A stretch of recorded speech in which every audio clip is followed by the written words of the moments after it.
Hello সবাইকে, চলুন আজকে আপনাদেরকে গোলাপের রাজ্য থেকে আর পাহাড়ের চূড়া থেকে ঘুরিয়ে নিয়ে আসি। শুরু করা যাক তাহলে আজকের আমার এই ছোট্ট ব্লগটি। জাপানে যেহেতু এখন গোল্ডেন উইকের ছুটি শুরু হয়ে গিয়েছে, সবাই ছুটিতে আছে, সবাই ঘোরাঘুরি করছে, তাই যেখানে মানুষ কম থাকার কথা বা মানুষ না থাকার কথা সেখানে এখন ভরপুর মানুষ, আর অনেক টুরিস্টও ঘুরতে এসেছে। এবার গোল্ডেন উইকের ছুটিতে আমরা তেমন কোথাও ঘুরতে যেতে পারিনি, কারণ আমার হাজবেন্ডের ছুটি একদমই অল্প ছিল। গত বছর আবার অনেক লম্বা একটা ছুটি পেয়েছিল, তো কম সময়ের কারণে তেমন কোথাও ঘুরতে যায়নি। তো লাস্ট দিন আমরা গেছিলাম রোজ গার্ডেনে, যেটা আমাদের বাসা থেকে 50 মিনিটের মতো সময় লেগেছিল। যদিও আমরা এই পার্কটাতে একটু তাড়াতাড়ি চলে এসেছি, কারণ এক সপ্তাহ কিংবা 10 দিন পরে এই জায়গাটা পুরো গোলাপে ভরে যাবে। মানে গোলাপের কারণে কোনো কিছুই দেখা যাবে না। চারিদিকে কিন্তু যে গাছগুলো দেখতে পাচ্ছেন সবগুলোই হচ্ছে গোলাপের চারা, আর এখানে অনেক সুন্দর করে গেট করা আছে, বসার জায়গা আছে, যেগুলো গোলাপের গাছ দিয়েই তৈরি। যখন ফুলগুলো খুব সুন্দর করে ফুটে যাবে তখন এই জায়গাটা দেখতে আরো বেশি সুন্দর লাগবে। এই পার্কটাতে আসি সবাই এই গোলাপ দেখার জন্য। এখানে কিন্তু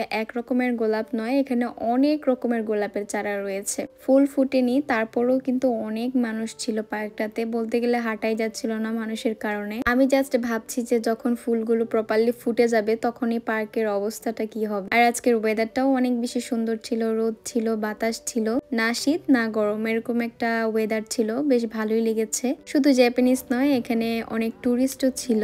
আর একটু খেয়াল করলেই দেখতে পারবেন পার্কটাতে অনেক বৃদ্ধ মানুষ ছিল, বৃদ্ধ হাজবেন্ড ওয়াইফ ছিল, যারা তাদের কোয়ালিটি টাইম স্পেন্ড করছিল। তারাও এগুলো খুব সুন্দর করে উপভোগ করছিল। শুধু যে টাকার পিছনে পড়ে থাকে বা কেরিয়ার গড়ার পিছনেই তারা পড়ে থাকে এমনটা নয়, তারাও কিন্তু জীবনটাকে অনেক সুন্দরভাবে উপভোগ করে। অলরেডি কিছু কিছু জায়গায় খুব সুন্দর করে গোলাপ ফুল ফুটেও গিয়েছে, আর উপরওয়ালা আজকে আমাকে অনেক ধৈর্যশীল বানিয়ে দিয়েছে। এত এত ফুলের মাঝে আমি একটা ফুলও ছিঁড়িনি। আর জাপানিজরা গাছ থেকে ফুল ছেঁড়া খুব একটা ভালো চোখে দেখেও না। আর আজকে অনেক বেশি রোদ উঠেছে, ঘোরাঘুরি করে আমরা চলে গিয়েছি আইসক্রিম খেতে। বাংলাদেশে যেরকম কোনো উৎসব হলে চারিদিকে অনেক রকমের মেলা বসে, অনেক রকমের খাবার সেল করা হয়, এখানেও না এরকম অনেক রকমের খাবার সেল করা হচ্ছিল।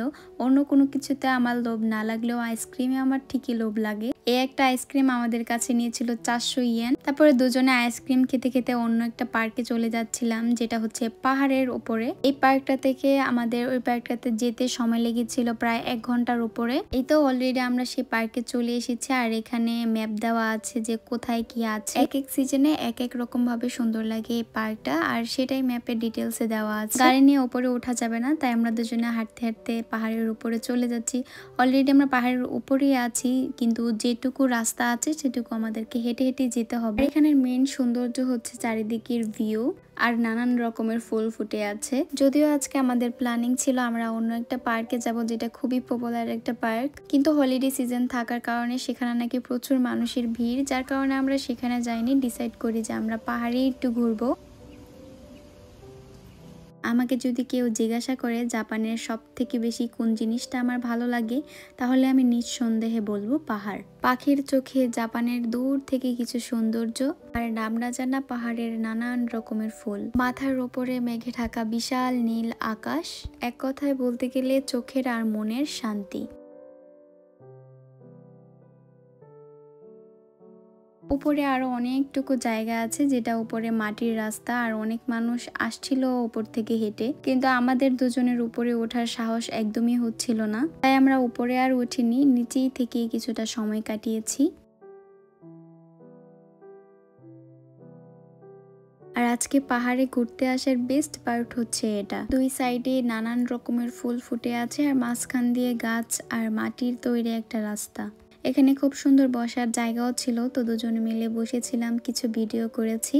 যেহেতু অলরেডি সন্ধ্যা হয়ে যাচ্ছিল, তাই আমরা বেশিক্ষণ আর স্টে করিনি। তার উপরে আমরা আছি পাহাড়ে, দেখতে যতটাই না সুন্দর তার চেয়েও কিন্তু ভয়ঙ্কর। তো আজকের ভিডিও এখানেই শেষ করছি। সবাই ভালো থাকবেন, দেখা হচ্ছে নতুন কোনো ভিডিওতে। আল্লাহ হাফেজ।